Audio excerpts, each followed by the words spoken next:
Hey everyone, Chapter 10, final chapter in accounting. This chapter is actually pretty easy as long as you understood Chapter 9. So we'll get right on to it. So what Chapter 10 is about is, I'll just go out to this part. What Chapter 10 is about purchases and cash payments. And so basically Chapter 9 was about sales and cash payments. And so the accounts that we used in Chapter 9 were your revenue account, sales, and accounts receivable. We used a lot of that, and we learned about merchandise inventory and cost of goods sold. So those are the four big things. So this one, we're looking at the flip side, which is if you are a store, like a feed store or Walmart, you have to purchase things to sell. So now we're looking at accounts payable and how you basically pay your accounts payable. So we'll go through that process. And like I said, this chapter is a little bit easier. So I'm not going to spend too much time on the objectives. We'll get right to the heart of the subject here. So just a little review on freight. We talked a little bit about it with accounts receivable, but they're kind of putting a little more emphasis on it here. And so there's two ways that freight can be charged. One way is, remember this, maybe make a flashcard for it, is FOB destination. So FOB destination, the seller pays the shipping charges. So let's go back to the example in Chapter 9 where Walmart was buying televisions from Sony. So the seller pays the shipping charges. That would be Sony would pay the shipping charges. And the legal title passes to the buyer when goods reach their destinations. So that's a smart way to do shipping when you are Walmart, because if there's damaged and broken TVs, you didn't already buy them. You basically don't take the title until after they reach your destination. One thing about freight charges that you need to remember for your future business is freight charges generally are negotiable. So that can be something you can bargain. So remember, FOB destination, the seller pays a shipping charge and the title passes to the buyer when the goods reach their destination. Okay, then this is the next one. This is called FOB shipping point. FOB shipping point, the buyer pays the shipping charges. This is what you are. You are FOB shipping point if you buy something from Amazon, right? Because typically you have to pay the shipping charges. And the legal title passes to the buyer when the goods are shipped. So the minute they leave the factory, they belong to you. So if something happens to them in transit, you're responsible for getting, the company to reimburse you. The other way, FOB destination, the seller pays the shipping charges and the title doesn't pass until they reach the destination. And then one other quick fact, which makes sense, is obviously you're not going to take a discount on freight. So just remember that, keep that in the back burner. Okay, so we're going to go through kind of a quick business process. So a purchase requisition, another name for that is a purchase order. And so if I was Walmart and I'm buying televisions from Sony, I would create a purchase order from Walmart to Sony asking to buy a certain amount of televisions.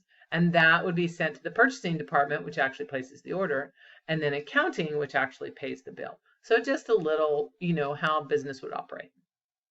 So here's something that you may be familiar with if you worked in any type of business where you are buying from a vendor and you are, stocking your shelves. So a purchase order is basically just that. It is an order from you, and you are Arts Wholesale Clothing Company, to buy from Abby Blake Company, and you are going to buy 100 ladies' jackets. So that is what a purchase order is. Sometimes we just call it a PO. We don't call it purchase order, we call it PO. So then on the other end, which is the Abby Blake Company, which this would be analogous to the Sony Company, they create an invoice. And remember, last time I told you an invoice is a bill. And so the invoice basically tells Arts Wholesale how much money they owe. So in this case, Arts is paying the freight. So that would be FOB shipping point. Okay, so shipping and receiving receives the goods, and they usually check to make sure that whatever was on the purchase order is there, and you don't get to have the goods until shipping and receiving in your company make sure that everything is there that was on the purchase order. Okay, and then here is an invoice approval form. I don't know that it really looks like that, but they're just basically Arts Wholesale Company is giving approval to pay the bill. Okay, so we're going to look at some transactions. Here are some transactions. Some of this is going to be very familiar to you because we've already kind of covered it. And so you just have to remember we're now on the flip side. So I am now purchasing merchandise from my vendors. I am now Walmart purchasing things from Sony. Okay, and on the other way we did in chapter 9 is we were Walmart and we were selling to our customers, the general population. Okay, so here is an example of on April 2nd, we'll lower this down a little bit. On April 2nd, we purchased merchandise on account for $5,000 and freight of $50 from Abby Blake. The terms are 2/10 and 60. You remember we don't do anything with the terms until we actually pay the bill. So merchandise inventory is what we bought. We bought 5,000. Looks like they didn't do that right. That should be $5,000. A merchandise inventory, which is an asset. We already covered that in chapter 9. Nothing new there. And then we are being charged freight for $50. And then the total amount that we would owe Abby Blake is $5,550. In this case, $550 because this should be $500, not $5,000. So it's a bad typo. I didn't catch that. Okay, so that's pretty easy. Okay. So just like we have an accounts receivable subsidiary ledger, we have an account payable subsidiary ledger. And it's no different. It lists the vendors. So the word vendor means that's somebody that you buy from. So if I am a feed store or a restaurant, I am buying from vendors. If I'm a restaurant, I have to buy my meat, I have to buy bread, I have to buy my condiments, I have to buy all the things that I buy from my vendors. Okay, and that is who I owe money to. That is where I create a purchase order, send it to them, they send me an invoice. So accounts payable, normal balance is a credit. We already learned that. That is nothing new. We've been doing that since the beginning of the semester. So each vendor has their own account, and the accounts payable is the controlling account. So that's pretty simple. And they're going to show you here. So, I'm always in the way. So on this one, you have, these are your vendors. So for this guy, this is Arts Wholesale Clothing Company, and these are the people he buys clothing from. Okay, so that's who he owes money to. Okay, on the flip side, he has people he sells clothing to also because he's a wholesaler, but these are his vendors.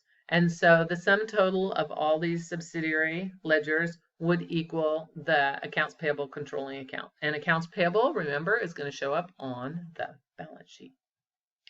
Okay. So here's your ledger and what it would look like. These are your subsidiary accounts, supposed to be in alphabetical order. And these are your money, people that you owe money to. And then here is your account payable controlling account. Okay, just like the other one. So now we have all the transactions that are happening, and you have to remember that some of the transactions are not merchandise purchase. I know this print is pretty small. This is the one we just did. Here, this one, we bought equipment on account. So think of it as a business and you need shelving or you need a forklift or something like that. So you buy equipment and you buy it on account. So it's not merchandise that you're selling. So you got to pay attention. When it says equipment, it can still be equipment, but it's not merchandise inventory. And then we have more merchandise inventory each time we are generating basically a subsidiary accounts payable. Okay, so in this case, on the 12th, if you notice here, what happens is, I can tell you what happens, and we'll go over it a little bit, is right here, you notice our accounts payable is debited. That's not normal, right? Accounts payable are usually credited when I owe somebody. So debit, this is a debit memorandum, basically saying that we are giving back probably defective merchandise. So we bought something on account, we got it to our company and it wasn't right, so we sent it back. And therefore they have to do a debit memorandum.